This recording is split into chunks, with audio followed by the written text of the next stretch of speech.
Good morning.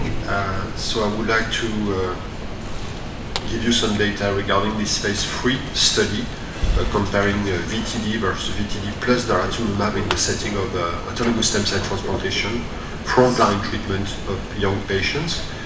This study is an academic study sponsored by the French cooperative group IFM together with the Dutch cooperative group HOVON. And as you know, stem cell transplantation in Europe and in many countries around the globe is standard of care as part of frontline treatment for young patients.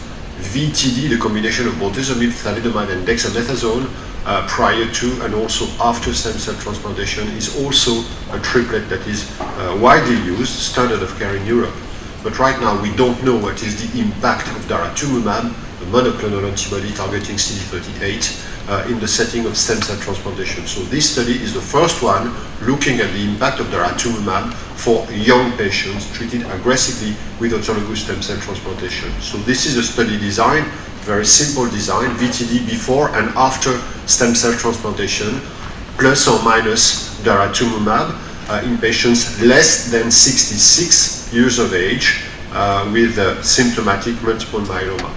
So the study has two parts. The part one is to look with the primary endpoint stringent CR at the response rate after consolidation. And then the second part is a maintenance phase with daratumumab versus no daratumumab maintenance. And here, during the meeting, we are showing the results, the final results of the first part of the study.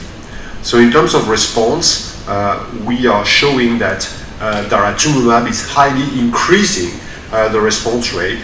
The stringent CR rate is highly improved, but also the MRD negativity rate. And we have a very strict definition of stringent CR. And you see that the addition of daratumumab is also increasing the complete response rate. This quality of response, this depth of response, translates into a better progression-free survival. You see here the 18-month PFS, 93% in the DARA arm of the study. Those results are the best ever reported in the setting of stem cell transplantation. Of note, we have enrolled more than 1,000 patients into the study in less than 2 years in 111 sites. So you can see that the huge involvement in the Netherlands, in Belgium, and in France to try to answer to this very important question. So the hazard ratio is less than 0.5, and we have here a very important benefit for the patients. The median follow-up is 18 months, so the overall survival data are immature, but nevertheless we are already seeing a trend for a better overall survival in the DARA arm of the study, and the 2-year overall survival is 97% in the DARA arm. For patients with symptomatic myeloma, those results are really unprecedented results, to my opinion.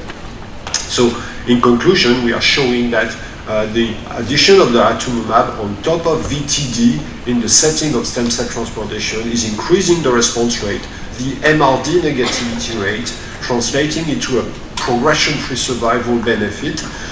In terms of toxicity, no additional toxicity when using daratumumab in the setting of stem cell transplantation.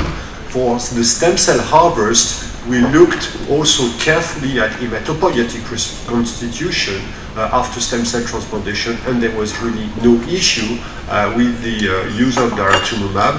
So this study is a pivotal study for the approval of daratumumab, not only in the US but also in Europe and in many other countries in the setting of stem cell transplantation. So currently we are awaiting for the responses of EMA, of FDA, but VTD-DARA is already approved and used based on our study in Brazil, for example.